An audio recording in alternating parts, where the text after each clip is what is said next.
here to allocate you one dose of podcast greatness. It's Voyager, please, a hateful voyage through the Delta Quadrant. My name is Joseph. And I'm but a poor soul stuck on level red. Peter, what episode did we watch this week? we got into Season 7, Episode 5, Critical Care. We're moving through this episode, the season fast, huh? Kind of feels like it. Although, really, we even took a week off, and it feels like it's going quickly. I don't know, I think it's because I see the end in sight, and I kind of want to... That light at the end of the tunnel is getting ever closer, and you feel the hope. I wouldn't say it's hope, man. I mean, I think at this point, for a while, I've genuinely enjoyed watching Voyager. I care about the characters. I'm invested. I'm enjoying the great stories when they come out, and even the middle of the road stuff. It's not a bad way for me to spend my Wednesday night every week. This was a nice, refreshing increase in quality as far as I'm concerned. We had a couple, I wouldn't even call them near misses. Last week, I think we both walked away pretty disappointed with what ends up being the last Maquis episode in Repression. Week before that was Drive, which was an interesting episode that just had really baffling relationship dynamics. This one, I think, is more clear-cut. It's a good episode, and it's a good watch, and it's one of those, in the canon of great Picardo acting doctor moments that end up really carrying the show a lot. Like, Robert Picardo picks it up, puts it in his backpack, and he gets the distance out of it. I don't think this episode even necessarily required the Picardo treatment. This was a strong concept. It was good sci-fi. It was good what if. It's nice to see alien races that aren't two-dimensional Captain Planet villains, and there's some interesting stuff at play here. Yeah, my praise of Picardo is not to diminish that the overall episode concept is good. They take the extra distance to set a mood and don't tell you too much. Two of my favorite things of this alien race is a bit mysterious. We don't get a lot of details of what's going on, but we don't need them because the Doctor isn't exposed to that information. So why should we, the audience, know it? And second, too much detail can take away from the story. And so they zero in on the characters and building a tale here that you start to actually care about by the end. It's been a while since we've had this conversation, and I think it really shines here. Voyager can do such a miserable job sometime running the ball into the ground. You can have a really sweet concept, and when they start coloring in the picture to really flesh it out, it's not crayons they're using, it's human poop on their finger, and you're like, oh my god, this should have been awesome. And instead, why is this so stinky? Yeah, I don't even want to put it in the trash can. I'm going to drive up the street to the gas station and throw it away there. So sometimes with Star Trek Voyager, I prefer to have stuff in play that's not explained, and I can just use my mind's eye and flesh things out myself, and it's a much better experience than them saying, no, this is definitely the way it is, and it definitely sucks. You got teleplay by James Caan, story by Kenneth Biller and Robin Doherty, and directed by Terry Windle. So we got some bewilderment going on, and I'd say this is on the better end of the bewildering spectrum. This is the bewildering season, so his fingerprints have season of bewilderment. We've seen that in the up-down quality as well, in its own respect. We've definitely got some, shall we say, head scratchers to come. So, but this is him at I would call the height of his powers.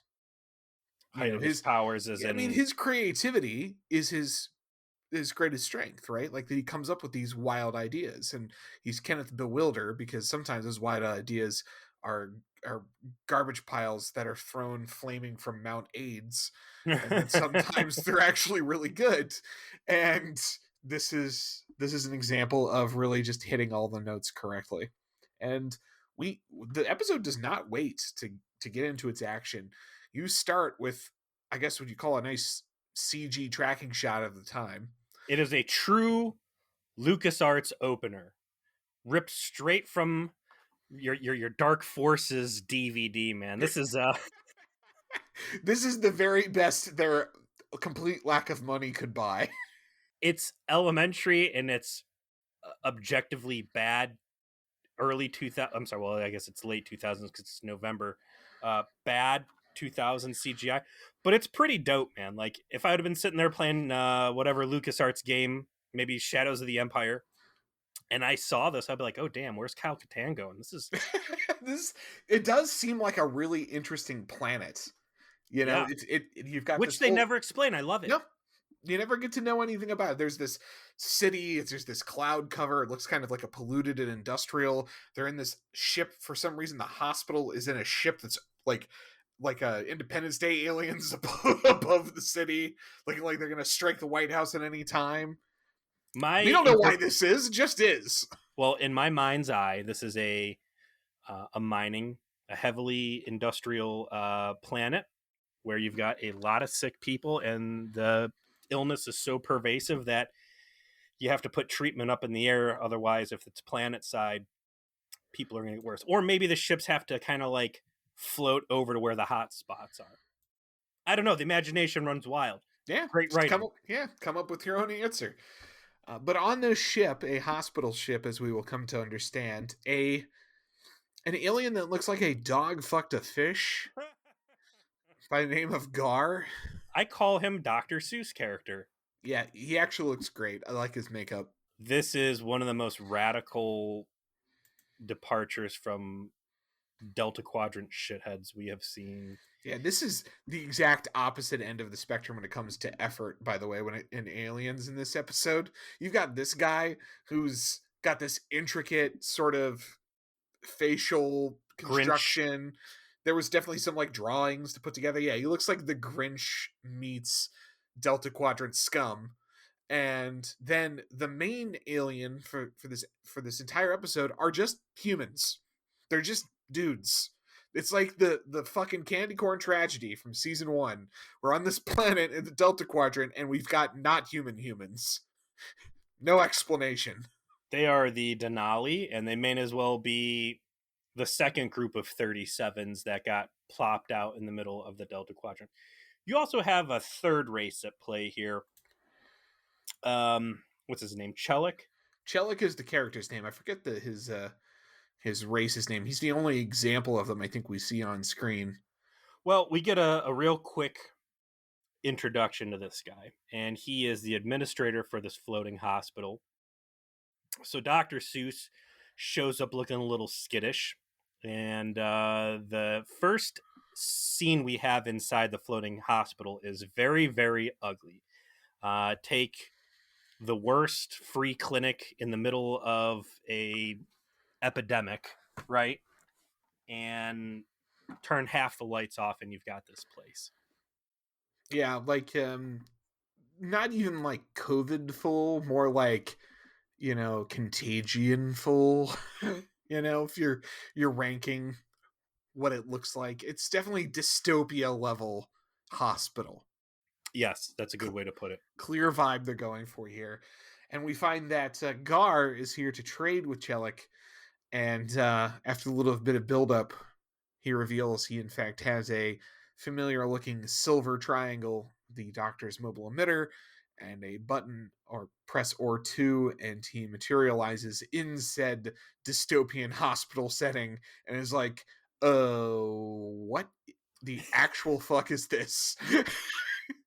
They initialize him and he comes out with the please state the nature of the medical, and he doesn't even finish, emergency, because he's just looking around like, oh, I'm in hell. I don't know. I don't know if this would technically be a hell for him, or if this is like taking, like, I am designed at my purpose in life is to treat sickness in extreme circumstances. Like, I would think that things are so bad in this hospital when he gets turned on that his little holographic penis got hard. Like, this is what I was made for. This is a medical emergency.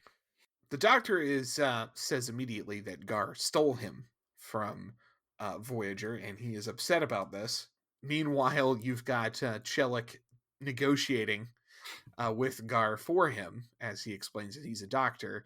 And handily, the doctor's like, "Oh, I see a wounded person. Got someone with a broken leg over there. I can't not help because I am still a toaster. So excuse me while you debate about me and how much I'm going to cost. I'm going to go ahead and show that I'm good product incidentally."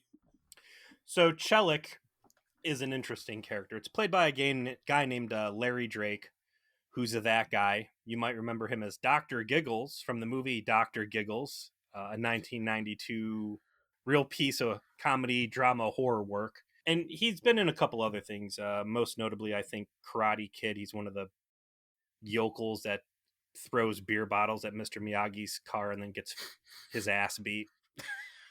It's awesome.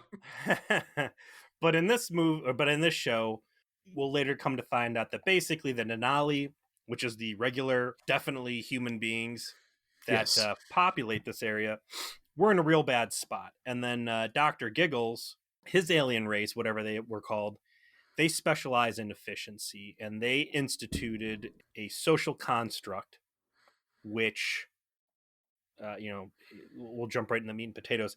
If you're important, life's really great, and if you're not important, you're going to die alone in the dark, right? That is correct.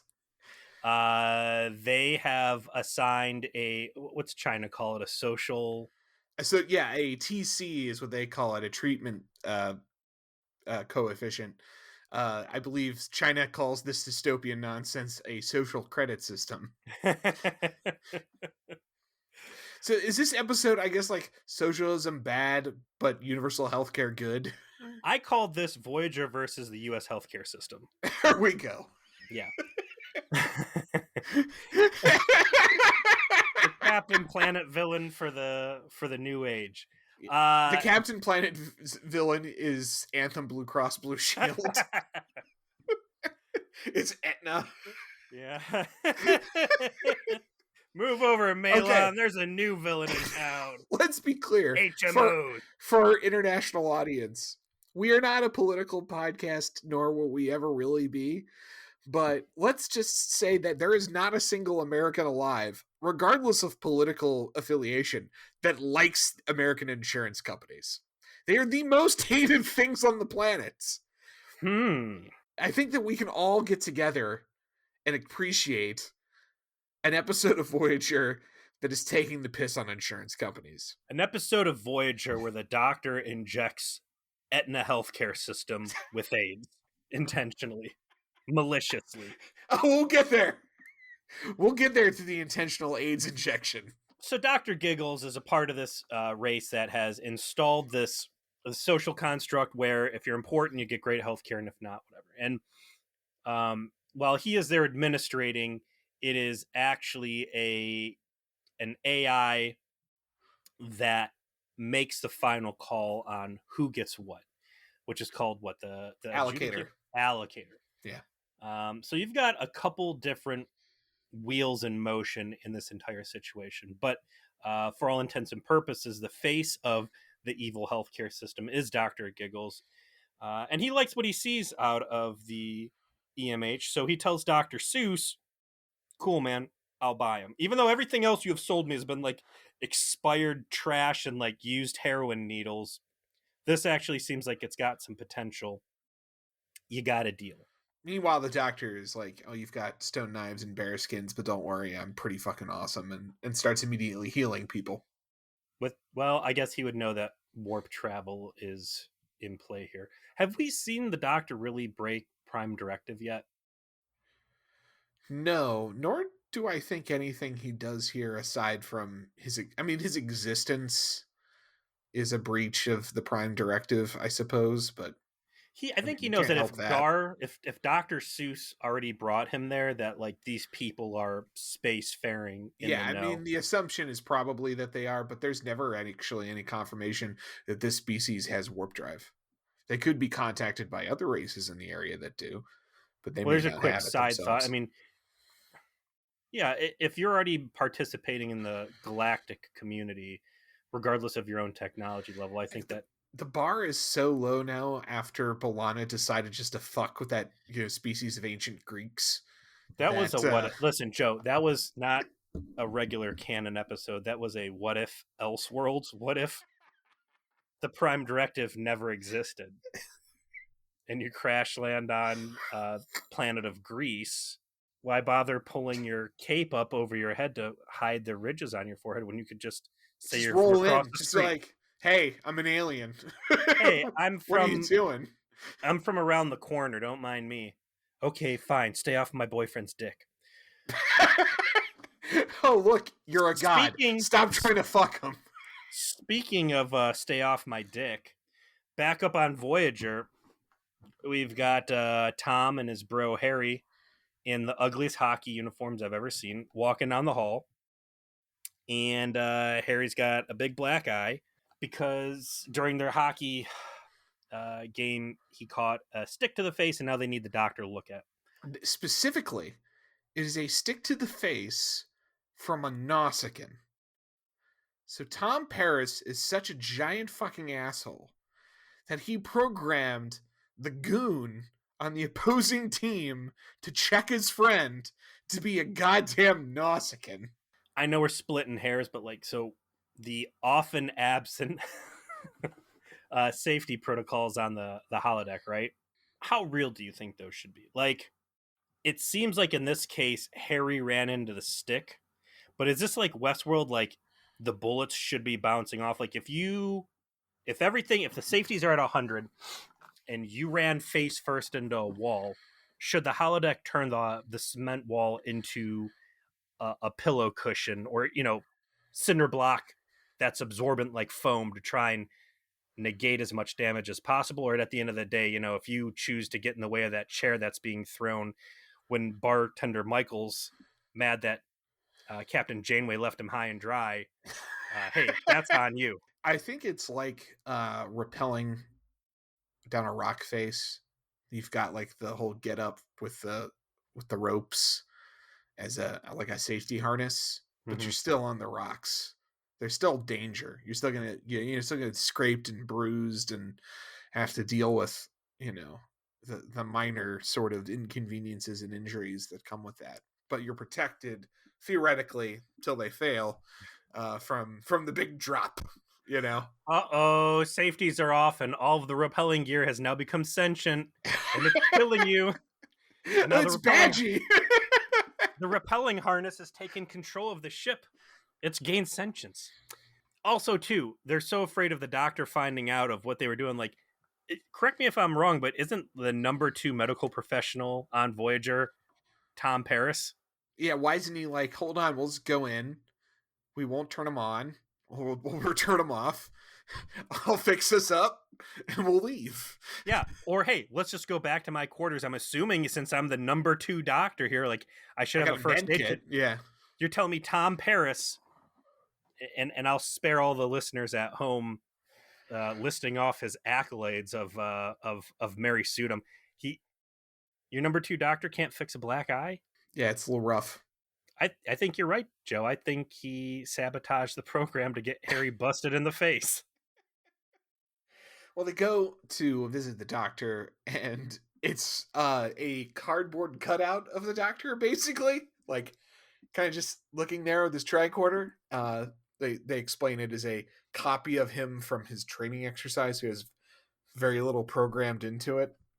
And they cut from that to the briefing room, where they explain that the guy they were hosting earlier, Gar, Dr. Seuss, has stolen the doctor. And immediately, as if our commentary 21 years later has grown sentience and traveled back in time, Tuvok raises his hand and says, I am completely responsible. Like, no shit, you're completely responsible, you dumb fuck!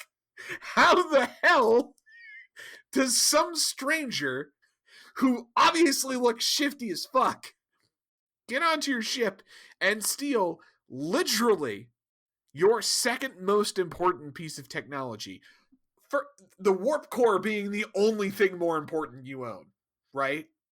Right. This is number 2. Number 1, thing that makes your ship go. Got it. Check mark. Let's go number 3.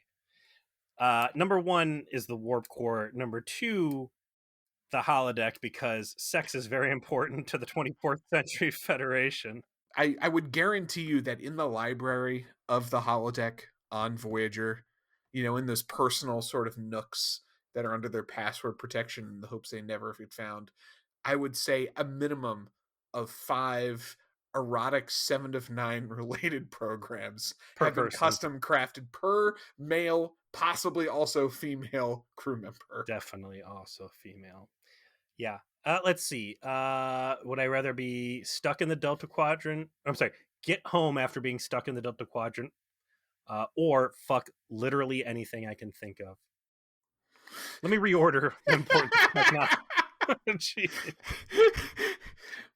But to clear number 3, you're only medical professional, because obviously Tom's useless.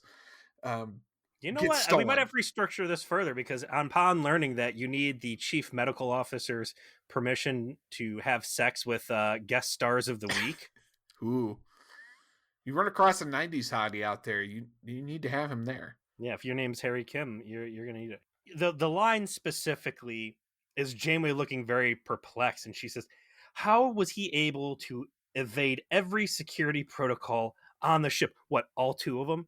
Like, who hasn't been able to evade every security protocol?" Yeah, that should have been a better answer. Like, well, I wish I was surprised, but this is like Also, the 7th time this has happened. So the order of events there is that Tuvok, do you literally ever do your job? The Cat in the Hat was in the mess hall and ate some Neelix food and then got sick, so sick that he went to sick bay, where he was able to hang out and get access to the files and learn all about the Doctor and then steal the Doctor. I love that we never actually prove, did Neelix's awful cooking make Dr. Seuss sick, or was Dr. Seuss just a top shelf scam artist that got one up on Voyager? Neelix takes it personally because he thinks that he's responsible for all this by poisoning him, and Janeway's like, con artist got a con artist, bro. Like, he was gonna find his opportunity to stole on us one way or another. You just happened to give him a path to one particularly regrettable thing for him to steal. Well, I wanted Neelix to be like, yeah, we'll be that as it may. Voyager is my mark, and I'll be damned if New Jack Neelix is going to let some fucking other space cat up in here and take my prize. Well, don't worry. The coat comes on for a nice scene later. That it does. Lovely, that New Jack Neelix coat. This is like the second time that Voyager in recent memory, specifically involving Neelix too, has been alien pumped for info. The tentacle monsters got right up in those systems and got all sorts of good info. The unseen tentacle monsters. Again, Voyager's best writing is when they let you when they don't showcase their ineptitude.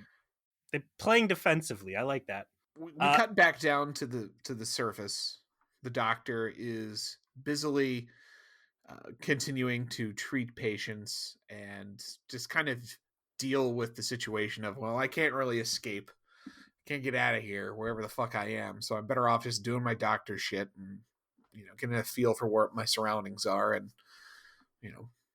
I'll activate my solid suitor protocols later.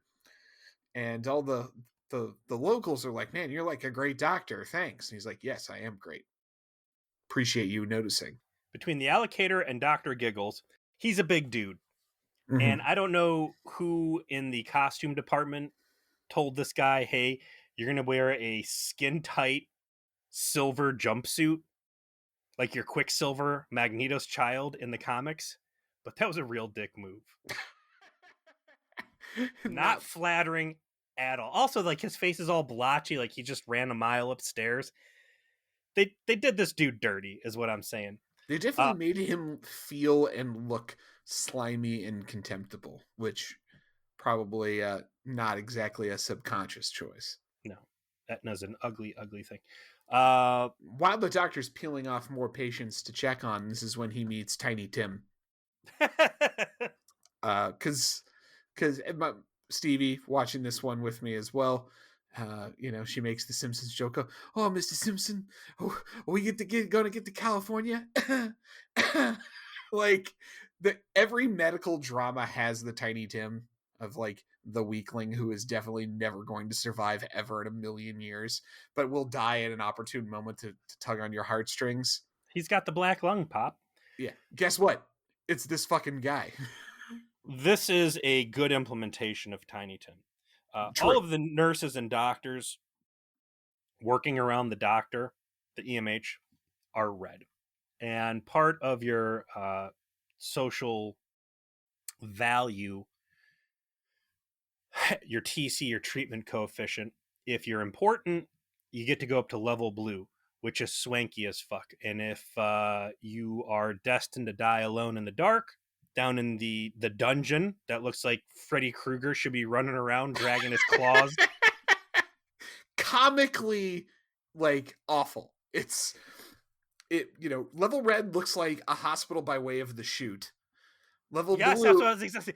All level red is missing is Space Jesus slitting people's throats for medicine. And then level blue is a Holiday Inn Express, which means it's the pinnacle of 24th century technology. Yeah. And then level white is where the bodies go. So red, white, and blue, America. Fuck yeah. So and it's not subtle. It's not a subtle allegory. Tiny Tim, he's got a bad score, so he is in the Chute. And Coffin and the doctor scans him and goes, oh my God, this guy's in really bad condition. They go, oh yeah, he's got, this version of space aids that we're using this week, which all it takes is one shot of penicillin to really get him turned around. And then the doctor's like, there's no penicillin. And then Tiny Tim's like, well, hey, here's my medical input showing that I've got perhaps a really promising medical future ahead of me. I'm smart and compassionate. I have all these great things, but because I haven't realized any of this yet, the computer has given me a shitty treatment coefficient. And so I'm destined to die down here in level red, the medical Chute. And the doctor's like, this is bullshit. This system, it sucks. You realize that, right? This sucks. Okay. And he realizes how much it sucks when he is called up to level blue. He sees the wonder of the Holiday Inn Express interior with that carpeting that's barely carpeting, and the glass, the full lighting that is occurring. Like they turned all of the lights on, to really enhance the mood. They ran the vacuum cleaner. There's a fun scene where he's like being introduced to Dr. Disick. There's two doctors that we get to know. Voyager, the doctor on red, Disick, the doctor on blue. And they're like talking about him while he's standing there, and he's like, "Stop talking about me like I'm not here, like I'm a piece of equipment." I'm not used to that. They stopped doing that 5 seasons ago. Like, did they? I feel like it wasn't all that long ago that Janeway fell right back in her loop of your equipment. There's an interesting dichotomy at play. The red level, the Chute doctors, very robotic in the way they go about their duty. No compassion, no investment. The system has broken them. Yeah, and they're seeing so much death they can't afford to be compassionate. And not just broken them, but even the patients as well. Everybody has accepted the treatment coefficient, the number value assigned to the value of life, and that is the way of life on this planet. You got to deal with it. Very fatalistic. And I will say, from personal experience of friends of mine who are doctors, this concept of you can only afford to have so much compassion in emergency medical settings is very real. Like, that they dialed that in, I think, in a fashion that it's quite quite similar to real life. They take it a step further because it's not all emergency. There's a lot of sick people there, and people who have relatively easy to cure things are still condemned to death just because they will never be afforded.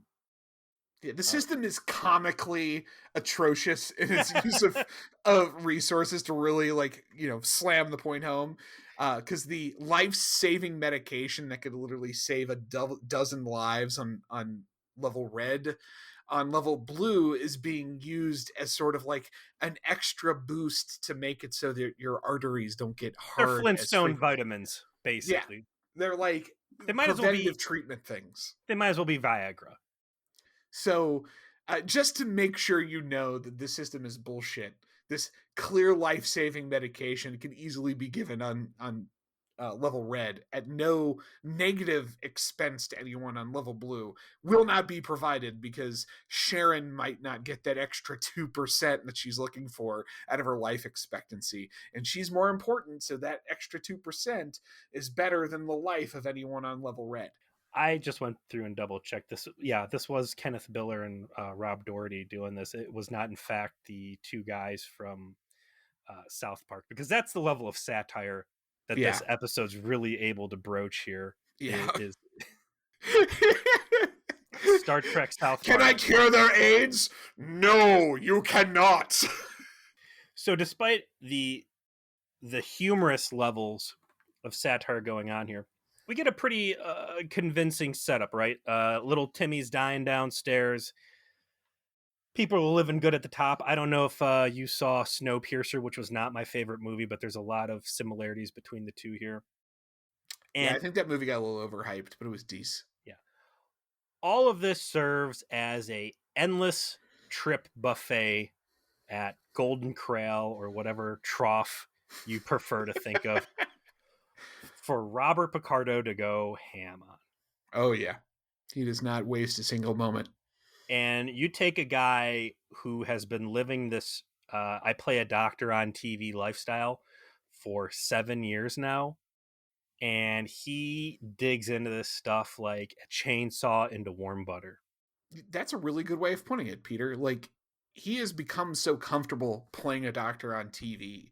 There's a certain kind of groove you get into with simulating that behavior and inhabiting that character through the script that can only come with time and repetition, right? Like, the first time you do a scene where you're doing medical things, it's going to be a lot different than the 100th or 200th time you're doing a scene like that.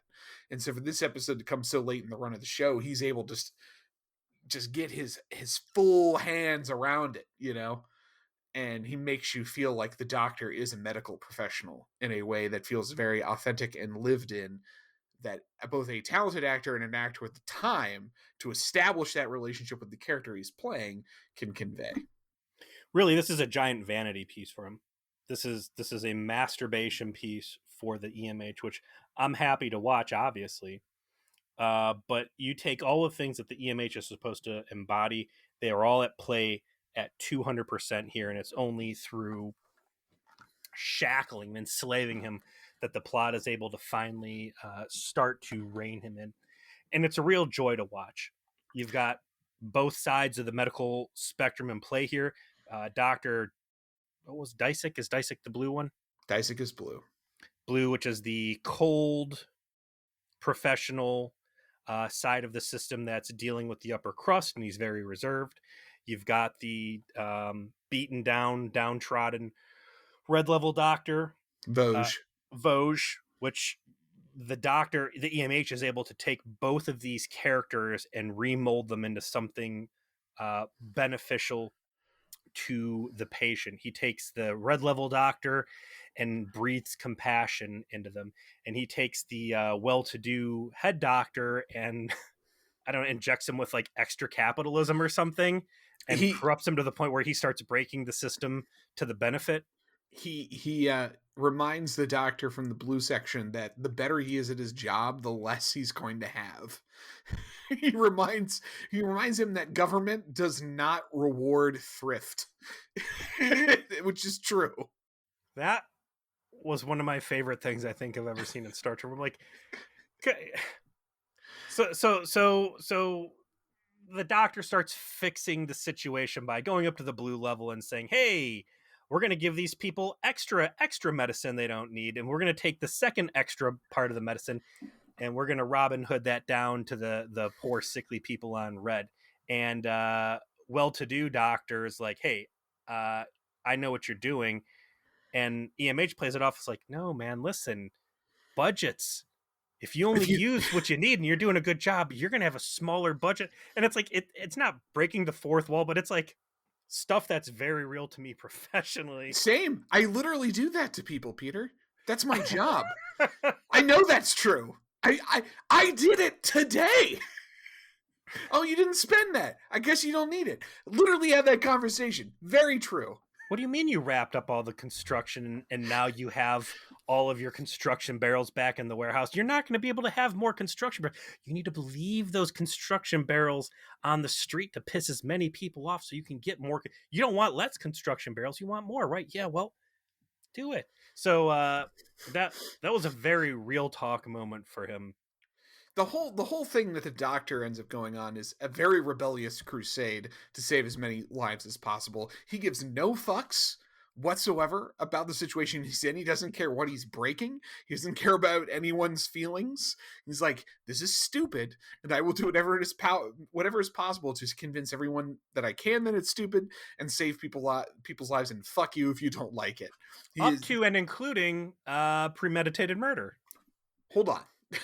Before we get there, because it's the best part of the episode, we do have a little bit of action back on the ship that we need to get to. There's a lot. These types of episodes are pretty common for Voyager, where, and it's been a while since we've called it, but this is totally a jailbreak episode. We're back to basics. We're back to season 1, season 2 Voyager in a big way here. Normally, all the focus is on the prisoner. But I think this episode does a really, really great job of not only giving you this compelling planet side story of the Doctor, but like all the shit that Voyager does to track down the Cat in the Hat is fucking badass. It is both fun and like there's actual like comedy beats to it that are pretty entertaining and also interesting.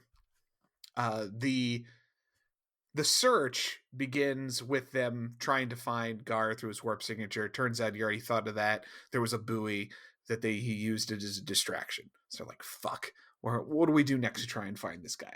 Okay, well, let's use our sensor logs and long range scans. Can we try and find the decay rate of the ore he traded us?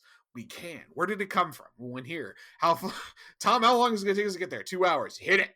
Let's go. Let's find this fucker. So they get there, and that guy's like, hey, you've got my fucking shit. My sensors work too. And they realize, oh, this guy conned you as well. We're happy to give you your stolen property back, but we've only got part of it. Do you know where he went? Oh, I think he said he was from here. And Holy then shit. You go to this... Stop the presses, Joe. Stop the presses. Okay.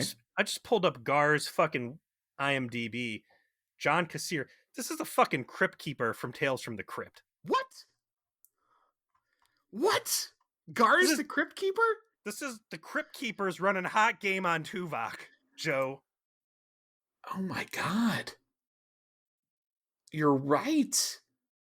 Holy shit. Had I missed this, had I had another Ugg moment, I might have done something I would have regretted. This, wow. Tuvok, you're terrible. A dead guy's running game on you. This is the Cryptkeeper. Oh, and he did play the Grinch. What did he play the Grinch in? Just additional voices, but he was in the there is a Dr. Seuss connection there. Okay, yeah, I see. Wow. Yeah. Crazy. This guy's got some good stuff on him. Wow. So the Cryptkeeper. We'll stop calling him Dr. Seuss. We'll call him the Cryptkeeper now, right? We have to. We have to represent that we didn't, in fact, have an Ugg moment. Mm-hmm. The Cryptkeeper has left a trail of crushed aliens in his wake. We start with a guy who is a duped business partner who's like, I was told he was reputable.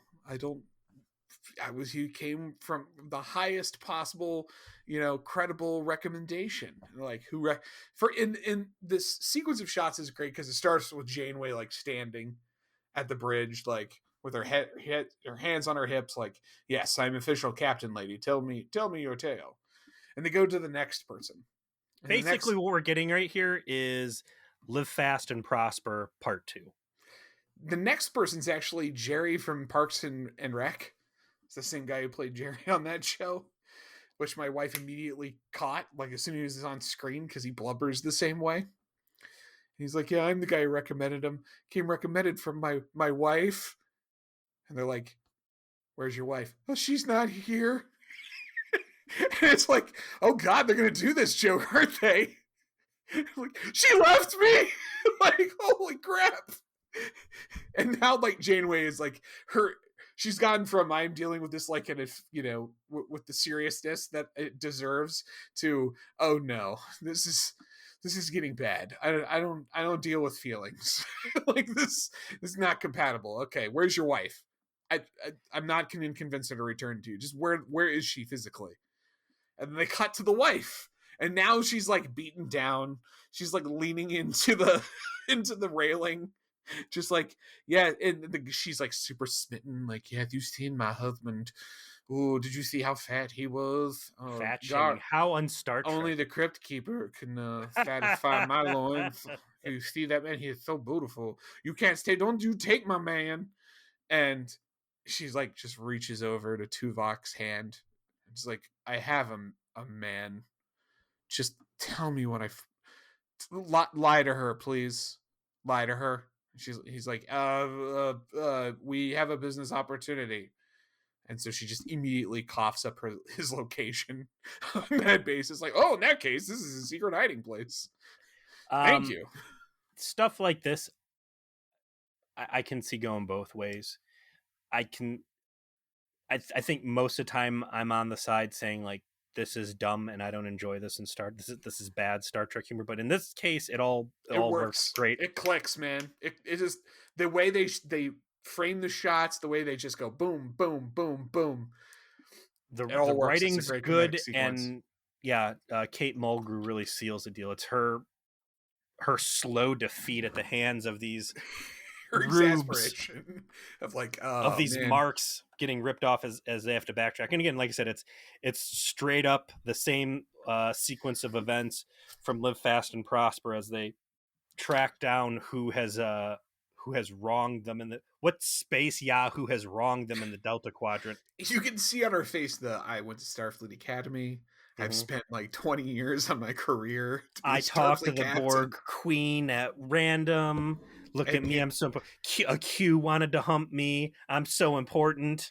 And now I am reduced to chasing after the Cryptkeeper, who, fucking stole a man's wife. Who stole my doctor because I've never been bothered to tell people to quit fucking in the holodeck long enough to put someone through holodeck college med school. I've never bothered to lock any doors either. After 7 years. I've been unwilling to break my nepotistic appointment of my BFF Tuvok as security chief, despite how many times we've had game run on us. It should be Lieutenant Ayala so hard right now. That man can just stand there silently. If he gets promoted security chief, he should just wear the vest over his Starfleet uniform to send a fucking message. There's a new sheriff in town, and he wears a catcher gear, and he has a smolder. They flip and flop back between the Doctor as he starts breaking the system and fully taking on U.S. healthcare. Normally I'd go into the whole thing about, the Doctor, AI, ethics, lying, all that other stuff. I think we're past it at this point. We know that the Doctor is a very dangerous piece of technology that has no constraints on him. Up to the end, there is at least the excuse that his imperative to treat people and to save lives is paramount to anything else. So you can accept he will lie, cheat, and steal as long as he's able to actually help people.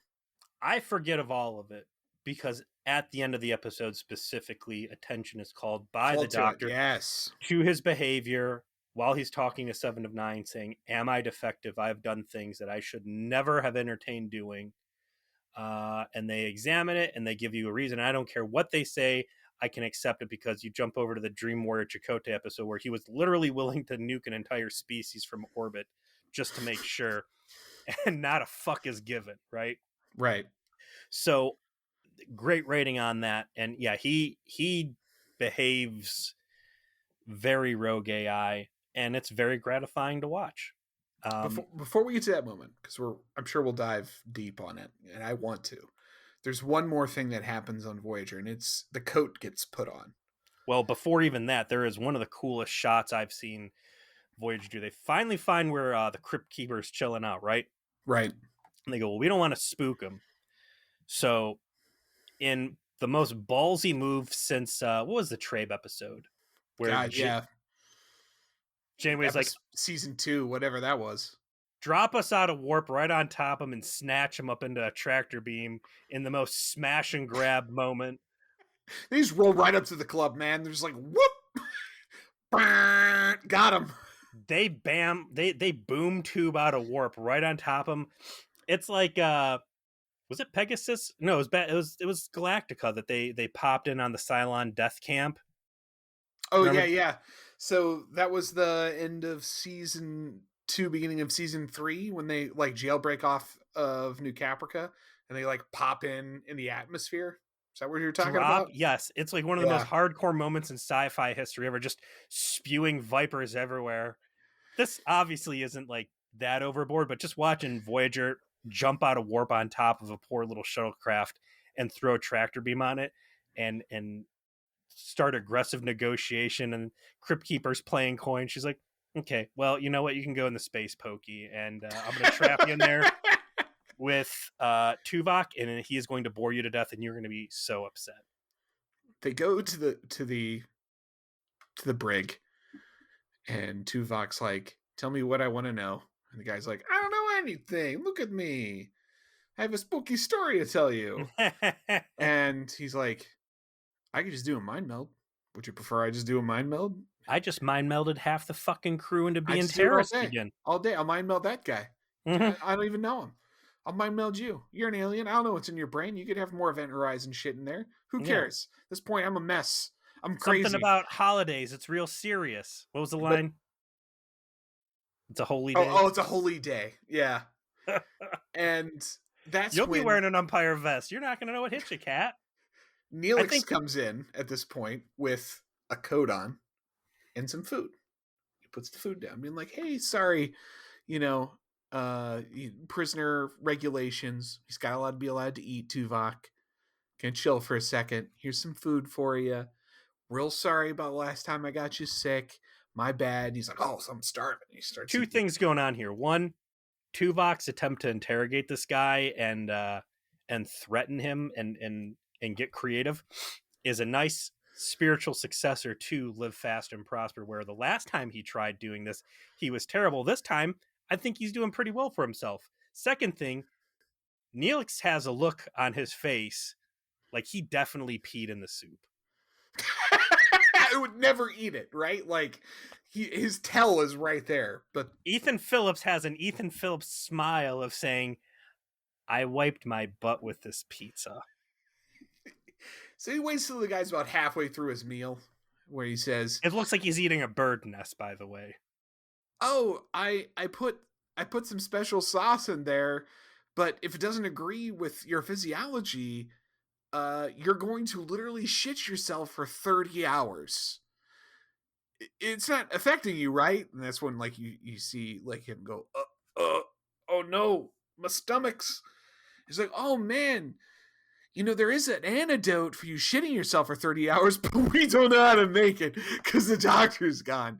Where is he? And listen to me, you fucking corpse. Dr. Seuss looking motherfucker. I brought this ship to its knees with a piece of cheese. Do you think your tummy stands a chance against my cooking? Against New Jack Neelix? I sling poison with the best of them, sir. And then to just cap this beautiful scene off, you have Tuvok, who was clearly not in on this, is like, Are you poisoning him? Are you seriously poisoning him? That is not okay. And Neelix just looks at him and goes, I'm pretty sure I heard you threaten a fucking mind meld when I came in. So tell you what, let's just poison the guy and just get him cooperating. How about that, huh? I don't think you throw any stones in my direction today. You were literally threatening to brain rape this man 10 seconds before I came in here. let's let that set in for a second. I'm trying to think of something that's not incredibly offensive. Oh, this is gonna be hard. Let's say that last week, you had walked around at the mall pointing a gun. That was the plot of the episode. Was you walked around at the mall pointing a gun in everybody's face, mugging them, right? And it Right, turns out that that wasn't really you. It was something making you crazy, but you still walked around putting your gun in everybody's face, right? Everyone's right. like, "Wow, man, that was a real mess. You almost got us all in a lot of trouble and whatever." Okay, cool. And then this week, I catch you putting a gun in someone's face, like,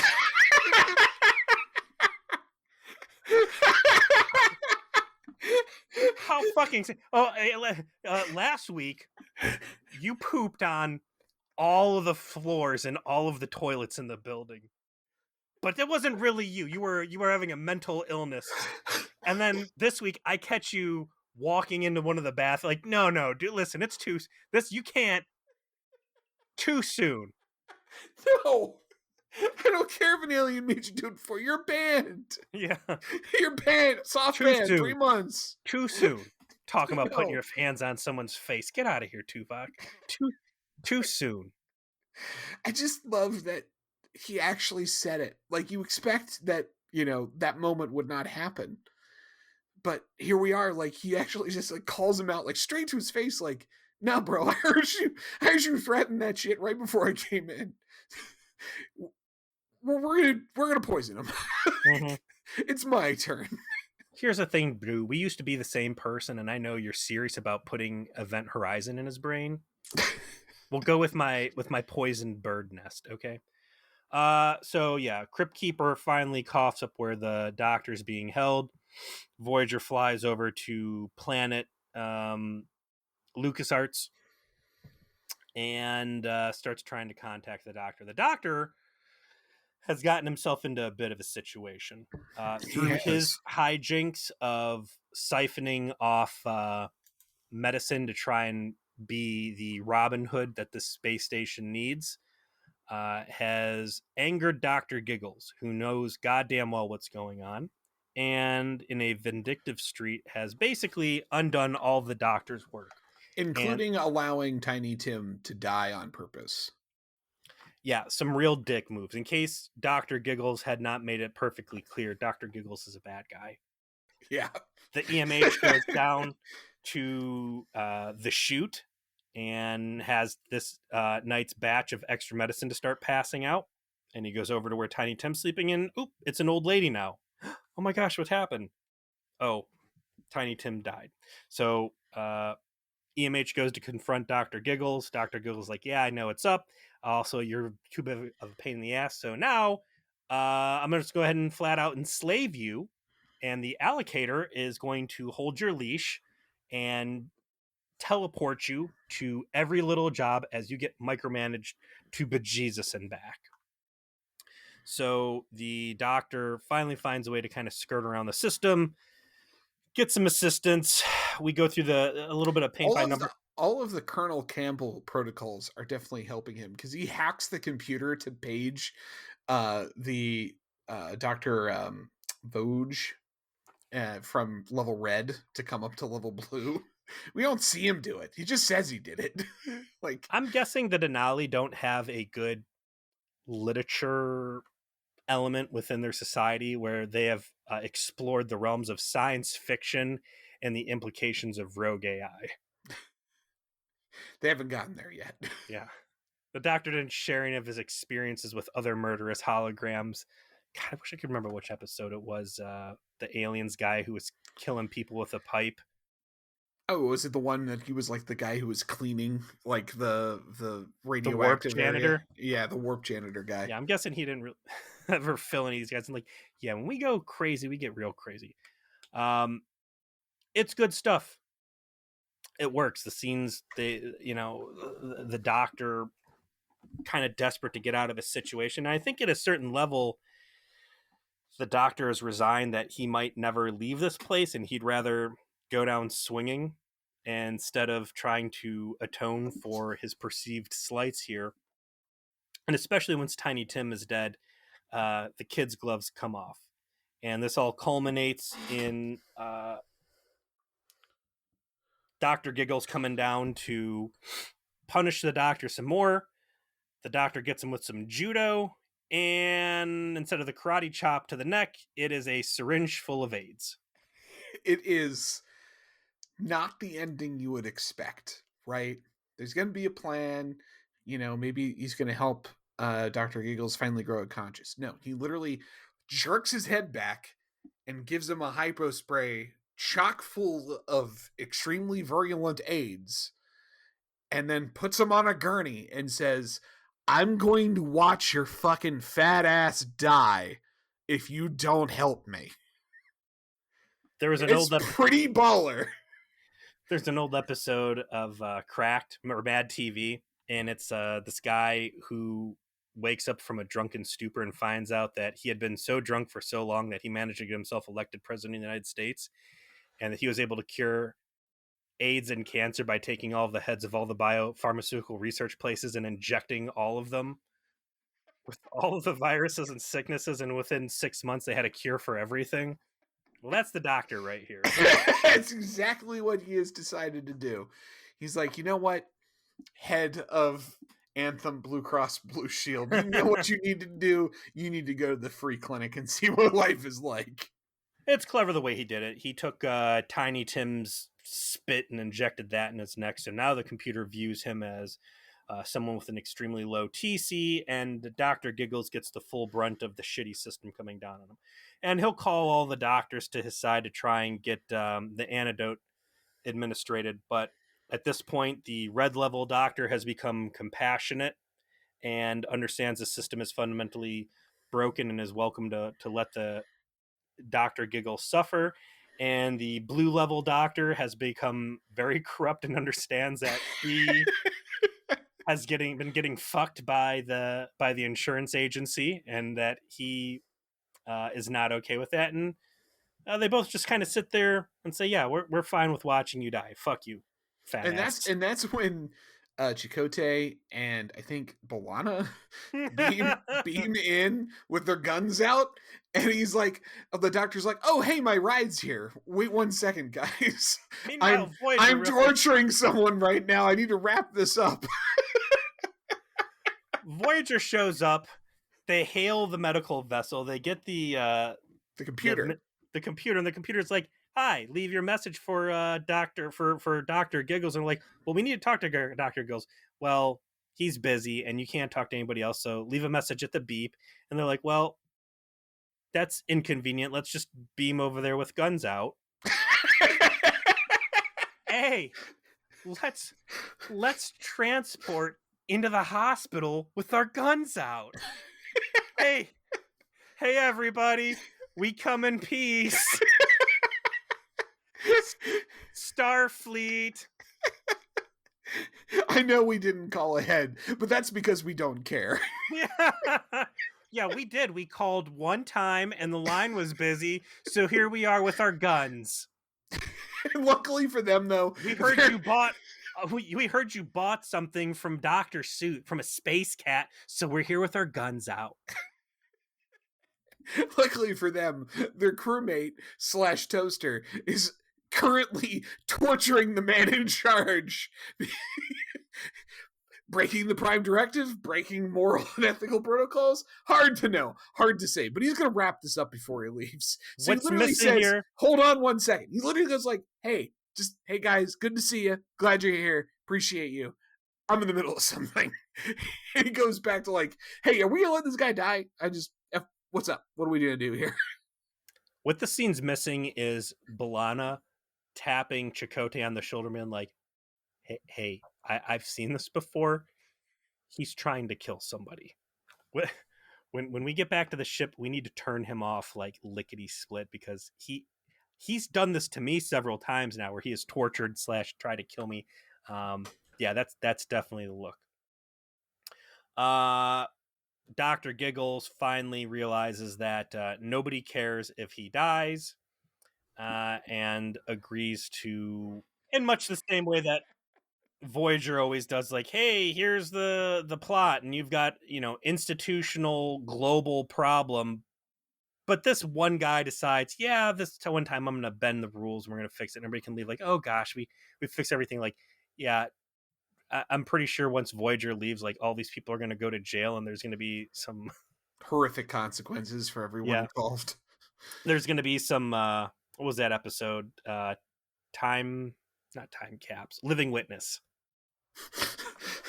There's gonna be some real living witness level repercussions going on here. The day Voyager arrived and destroyed our healthcare system for good. Yeah, so I bought this piece of software that turned out to be murderous rogue. It tried to kill me. It really abused all of our rules, and also his friends came in with guns and then stole them back to the end. Whatever. They try to tell the audience that, hey, everything's fixed and great and Tiny Tim will never happen again. Yeah, sure, whatever. And then the Doctor, with fresh blood on his hands, returns to Voyager. And this is where he has the scene with Seven of Nine, which is Seven of Nine's only seen the past 2 episodes. So crazy. Does she have like something huge coming up? I mean, it's 7 of 9. You never know. I feel like they're charging their lasers. They have a scene where he eventually, we already talked about it a bit, where he says to 7 of 9, I need you to look at my program. Little worried I might be broken because I tortured a man and felt okay about it. I'm pretty sure I'm not supposed to be able to do that, yet I did it. So maybe my ethical subroutines aren't working. Can you check out what's going on? And she looks it over and tries to give him a pep talk in that sort of awkward Borg way in which she does, and ultimately has to tell him, you're in perfect health. You made those decisions because you felt they were the right thing to do, not because you're flawed. And the episode just kind of leaves off on that moment. Fades to black right from there. But it's another brick in the wall of the Doctor is no longer a program. He's a person. He is doing things he should not be able to do. And now he recognizes that, and the show is recognizing that with this scene, which is to say, this was not a fucking accident. You have evolved such that you can torture someone and make it fit into your personality. How very human of you. I like the scene. I wish that it was between the Doctor and B'Elanna. The B'Elanna has served as the Doctor's doctor from the beginning, being the one to make the primary adjustments, to monitor the Doctor's well-being and to implement changes in diagnostics. The Doctor has also been the one to torture her, and she has been the one to torture the Doctor. So I think this would have really been a good moment of some mutual respect and kind of closure on, not closure, but just, a nice bookend to their relationship on these sorts of things. But I get that, yeah, Jerry Ryan hasn't been used at all, and you got to give her something, so it might as well be this. It makes sense to be her, if not B'Elanna, because she's the Doctor's closest personal confidant at this point. So, and her whole reflecting on her humanity has been obviously her big character touch point. So it fits in its own way. But I agree. I think I would have liked B'Elanna more. But still, great episode. Great way to end it. I don't really have a serious complaint about any of this. I don't either. This is great. This is a good Voyager story. Everybody, it's Picardo heavy, and like I said, I mean, this was an episode built around his strength. This is the exact polar opposite of what Virtuoso was. Virtuoso played to the Doctor's worst qualities and tried to present it as something interesting, and it failed miserably. This was genuinely engaging. And again, I think the really standout feature of this episode is that all the Voyager wild goose chase stuff was rewarding to watch and fun, and pacing was good. All the guest stars did a great job, and it all just worked. It was good. What are we watching next week, Peter? We're getting into season 7, episode 6, Inside Man. There he is. There's my boy, Barkley. Hands up saying, stop, don't shoot. He's on the holodeck. Direct from Starfleet. A hologram of Barkley arrives with instructions to get Voyager home within 3 days. I mean, spoiler, it won't work out. But Yeah, So, believe it or not, the last 20 some episodes of Voyager all take place within 3 days after this episode. It turns into like this weird 24 situation. however, it is it is an episode with we'll call it some positive features. Yeah, man. It's a fun one. I'll say that. It's a fun one, and I don't want to spoil anything else actually, because it's going to bring back some memories, some not good memories, but there's a lot here. We'll watch it together. We'll talk about it next week on Voyager, please. A Hateful Voyage through the Delta Quadrant. Thank you so much, as always, for your time, attention, downloads, positive reviews, Patreon patronage, whatever, emails, tweets, shares. Do your thing. We love you. Memes on the Facebook group. All the memes. See you soon.